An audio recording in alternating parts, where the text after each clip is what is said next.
Thank you for joining us on this edition of Channel's Book Club. Welcome to the show. I am Yomi Otaigbe, sitting in for Olakunle Kasumu, who's taking some time off, but we're back before you know it. Just before Olakunle proceeded on his short time out, he engaged a creative writer and first-time author Layemi Olusoga in an interesting discussion on a fiction novel titled Women of Kessington Dynasty, a story of love and intrigues. Layemi, nice to have you on Channel's Book Club. Thanks for joining us. Thank you for having me. Women of the Kessington Dynasty.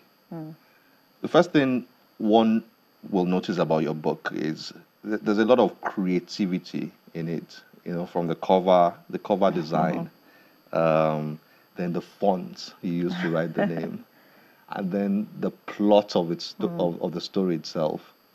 So let's start from there. Tell me about your life as a creative writer, you know, and what gets you flowing. Okay, so for me, most times I don't even consider myself a creative writer. You don't? You just write? I just write. I'm very intrigued by things that go on, especially topical issues that are trending on social media. So things like people marrying into different economic backgrounds. So like when you have somebody from a really wealthy family marrying somebody from an average family, the kind of discourse that goes on social media and all those things, they actually spark my curiosity, and a lot of times they influence my plots and my storylines.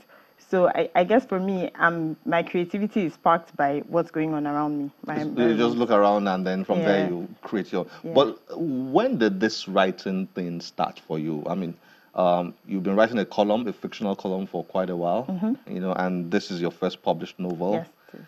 When did this what's your writing story? Okay, so I wrote my first novel with a pen and notebook at 10. I was in secondary school at the time, and we were on summer vacation. And being the last of 4 kids at the time, I didn't really get to watch as much TV as I'd like, because my siblings always had... They always bullied you. Exactly. So early on, I found my stories as a means of escape. So I remember my first novel, which I never published or even gave a title, but I wrote it throughout my summer vacation, and I was very proud of myself. That was what age? I was 10. 10? Yes, at the time.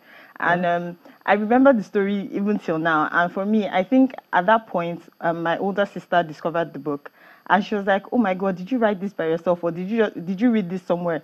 And I'm like, no, I just wrote everything. Like, it's my imagination. And she had been telling me right from 10 that I think that you should be a writer. I think you should write more stories.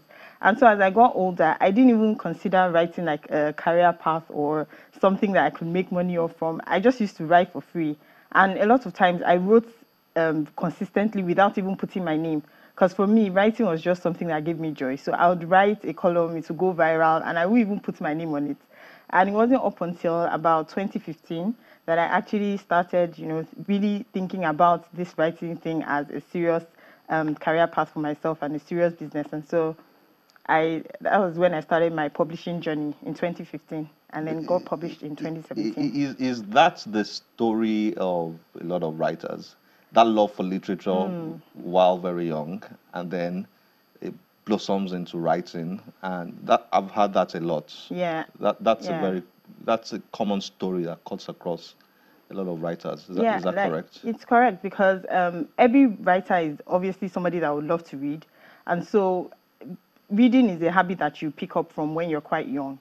So I remember all my enlightening novels. I remember all the books that I used to read when I was younger. I was always reading a book, whether or not it was age appropriate. I would even hide and read certain books from my dad's library at the time. So I think that a lot of people, is their love for reading at an early age that spurs them on to then start writing. Yeah. Let's dig into this story.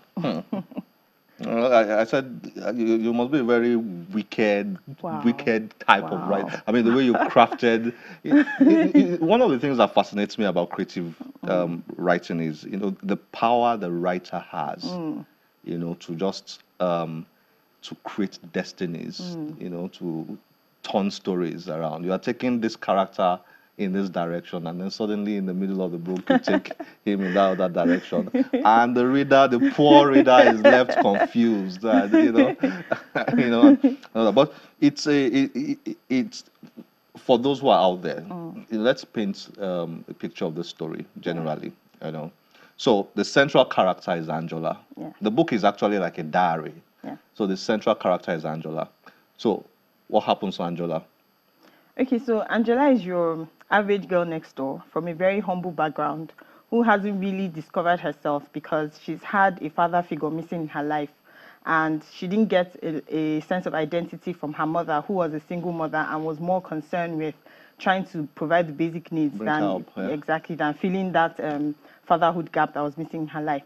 And so very early in her life, she meets this older rich man who has this larger than life personality and has Mr. TK. Exactly, Tokunbo Ayo Kessington. Yes. Yeah. And so he presents this larger than life persona, and because she's not really had a father figure, all of the emotions and the attachment and the obsession that a young girl would have with her dad, she just swept everything. Exactly. And so she struggles to fit into his world because, like I said, she's coming from a humble background. So she has like an inferiority complex that she's not even aware of. She has serious daddy issues. She's very paranoid, and she's just really struggling to fit into this world that she didn't even know existed. And this Kessington family is a very powerful, aristocratic, rich, wealthy family. Yes.